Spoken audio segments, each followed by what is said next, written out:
हिक दफ़े अल्लाह जे नबी हज़रत ईसा अलैहिस्सलाम पंहिंजनि साथियुनि सां हली रहिया हुआ।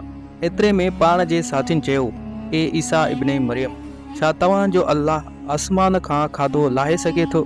इहो ॿुधी अल्लाह जो नबी हज़रत ईसा अलैहिस्सलाम फरमायो, ए इंसानो, जेकॾहिं तव्हां मोमिन आहियो त अल्लाह खां ॾिजो।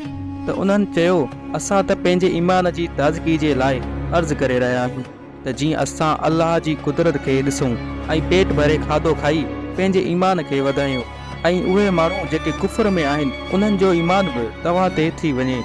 बसि इहो ॿुधी अल्लाह जी नबी हज़रत ईसा अलैहिस्सलाम हथनि खे बुलंद कयो ऐं अल्लाह जी दरबार में दुआ घुरी त ए अल्लाह, असांजे लाइ आसमान खां दस्तरख़्वान लाइ त जीअं असांजे लाइ ऐं अचण वारे माण्हुनि जे लाइ हीअ निशानी ईद थी वञे। बेशक तव्हां बहितरीन रिज़्क़ ॾियण वारा आहियो।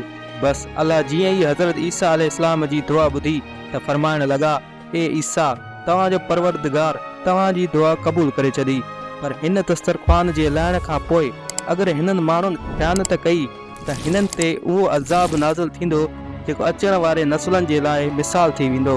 अञा उहे लफ़्ज़ मुकमल थी रहिया हुआ त एतिरी देर में आसमान खां फ़रिश्ता दस्तरख़्वान खणी आया, जंहिं में 7 मच्छियूं ऐं 7 मानियूं हुयूं। काफ़ी रवायतुनि में आहे त आसमान मां मच्छी ऐं गोश्त लथो, ऐं कुझु रवायतुनि में आहे त हिकु वॾी मच्छी सुठी पकल ऐं क़िस्म क़िस्म जूं सब्जियूं ऐं मानियूं दस्तरख़्वान ते मौजूदु हुयूं, ऐं हिकु मानी ते रोगन ज़ैतून, हिक ते माखी, हिक ते गीह, हिक ते पनीर ऐं हिक ते गोश्त जूं ॿूटियूं हुयूं। बसि जीअं ई हज़रत ईसा अलैहिस्सलाम जे साथियुनि नूरानी दस्तरख़्वान खे ॾिठो त उन्हनि मां हिकु, जंहिंजो नालो शमून हो, जेको पंहिंजी क़ौम जो सरदार हो, चवण लॻो, ए रूह अल्लाह, छा ही दस्तरख़्वान दुनिया जे खाधनि मां आहे या आसमाननि जो? अल्लाह जे नबी हज़रत ईसा अलैहिस्सलाम फरमायो, ही दस्तरख़्वान न दुनिया जे खाधनि मां आहे ऐं न वरी आसमान जे खाधनि मां, बल्कि तव्हांजे परवरदिगार हिन महिल ई इजाद करे तव्हांजे लाइ लाथो आहे। पोइ पाण फरमाइण लॻा, पेट भरे खाओ ऐं हिन में ख़यानत न कजो ऐं न ई सुभाणे जे लाइ रखिजो, न त अल्लाह जो अज़ाब तव्हां ते अची पवंदो। पर अफ़सोस, उहे माण्हू उन्हनि खाधे में ख़यानत बि कंदा आहिनि ऐं सुभाणे जे लाइ थोरो थोरो लिकाए रखंदा आहिनि। बसि जीअं ई राति थी,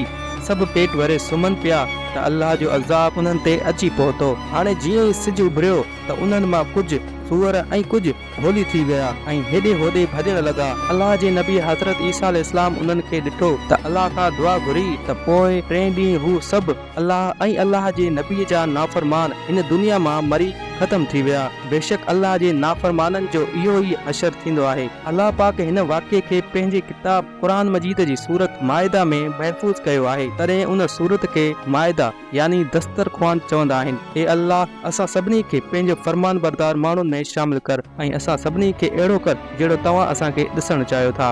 आमीन।